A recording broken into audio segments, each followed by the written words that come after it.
وہاں ان کو کشف بھی تو ہوا تھا کہ اس نے کلمہ ڈر کے مارے پڑھا ہے. تو آپ علیہ السلام نے فرمایا کہ تو نے اس کا دل چیرا تھا. اس بات سے یہ بات ثابت ہو گئی کہ کلمہ جو پڑھتا ہے لا الہ الا اللہ، بس اتنا اس نے پڑھ لیا، اس کے ایمان کی گواہی ہو گئی. اس سے آگے کوئی یہ کہے گا یہ بات ایمانیات میں چلی جائے گی.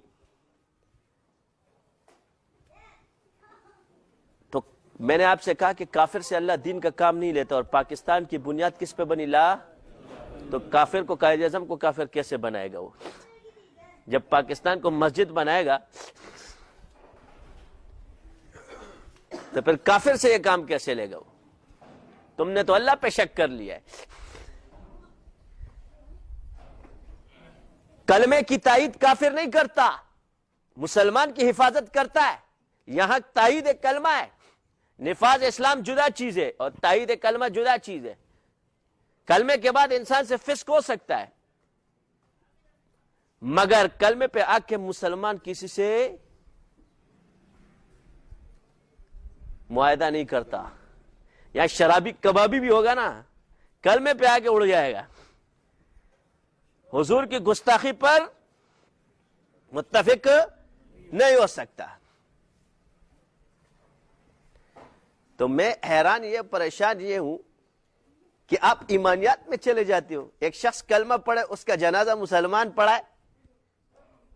میں ایک چھوٹی سی مثال دیتا ہوں، مگر میں یہ خواب کسی کو نہیں سناتا، لیکن اس موقع پہ میں نے سنانا شروع کر دی. میں نے ایک رات حضور کی زیارت کی اور میں حضور سے مل کے آ رہا ہوں اپنے گھر کی طرف. راستے میں مجھے ابراہیم ملتا ہے، مجھ سے پوچھتا ہے کہ تم کہاں سے آ رہے ہو؟ میں نے کہا میں حضور سے ملاقات کر کے آ رہا ہوں. تو ابراہیم مجھ سے پوچھتا ہے کہ پشتو میں ہمارے بڑے کو مجھے لالا بولتا ہے کہ لالا آپ نے حضور سے پوچھا ہے کہ ان کو کون سی تفسیر پسند ہے؟ میں نے کہا ہاں میں نے حضور سے پوچھا ہے. حضور نے فرمایا مجھے تفسیر عثمانی زیادہ پسند ہے.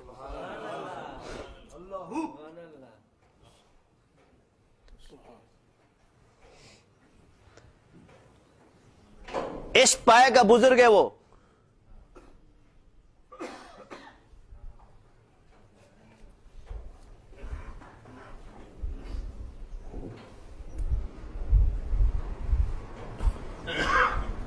تو خدا کا واسطہ ہے یہ باتیں چند ہمارے ہاں ایک چیز ہے، آپ لوگ کیونکہ سیاست سے واقف نہیں ہو، ہمارا دینی طبقہ ہے جو، میں تو اس چیز میں پلا بڑا ہوں، مجھے پتہ ہے کون سا آدمی کیا سوچتا ہے اور کون سی پارٹی کی کون سی بات ہے، کون سا آدمی کدھر جائے گا بتا دوں گا. یہ نیشنل ہمارے یہاں سے سرپوش کہتے ہیں، وہ قائد اعظم کو کافر سمجھتے ہیں.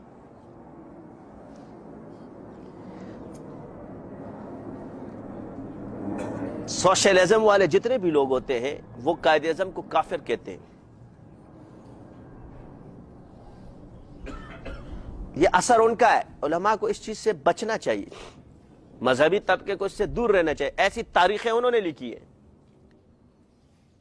پھر ایک شخص لکھتا ہے، چاہے وہ علماء میں، آپ اتنا بچے تھوڑی کہ اسکول کو نہ پہچان دو کہ میں قائد اعظم کے ساتھ بیٹھا ہوں تو کسی کے ساتھ بھی بیٹھ سکتا ہے. جب حضور کے ساتھ بیٹھ سکتے تو آپ کسی بزرگ کے ساتھ کیوں نہیں بیٹھ سکتے؟ جب اتنا قرب ان کو مل سکتا ہے تو پھر کون ہے کہ جو دنیا میں پیدا ہوگا کہ اس کے ساتھ نہیں بیٹھیں گے؟ مگر منافقین کو نہ ماننے کی ایک وجہ جو مفسرین نے یہ لکھی ہے اور فقہا نے، کہ کفار بعد میں یہ پروپاگنڈا پھیلے گا کہ محمد اپنے ساتھیوں کو مارتا ہے. اور یہ وجہ ایسی ہے کہ یہ دلالت کرتی ہے اس زمانے پر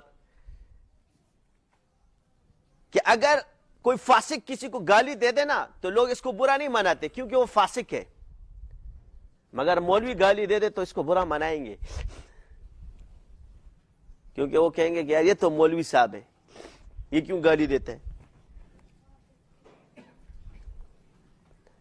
مثال ایسا ہے کہ بچے اور بڑے کا فرق ہے. بچہ اگر مستیاں کرے گا تو لوگ کہیں گے یار یہ تو بچہ ہے، تو تو بڑا ہے نا. تو بتاؤ بڑے کون ہیں؟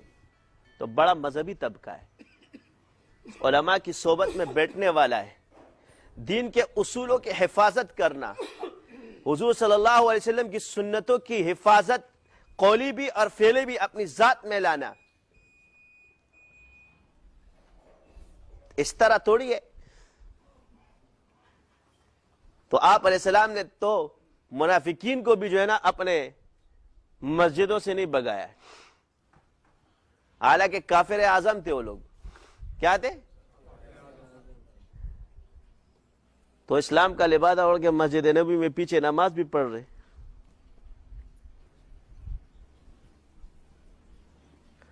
پھر آپ اصول بناؤ کہ ایک چیز ثابت ہے. کہاں سے ثابت تھے؟ تو یہ عقائد خوارج کے سب سے پہلے خارجی فرقہ پیدا ہوا تھا اور انہوں نے دونوں مسلمان گروہ کو کافر قرار دیا ہے. حضرت علی رضی اللہ تعالی عنہ کو اور امیر معاویہ رضی اللہ تعالی عنہ کو. یہ خارجی گروہ تھا. گو کہ اگر آپ نہیں ہو مگر وہ اثر تو آ جائے گا اس بات میں، کیونکہ جب ایک فعل کو دیکھ رہے ہو شرع پھر ظاہر کو دیکھتے. اگر آپ اس بات پر ہم آتے ہیں کہ بھائی ہمارا یہ والا طبقہ ظاہر اس طرح، تو پھر یہ ظاہر کدھر جا رہا ہے؟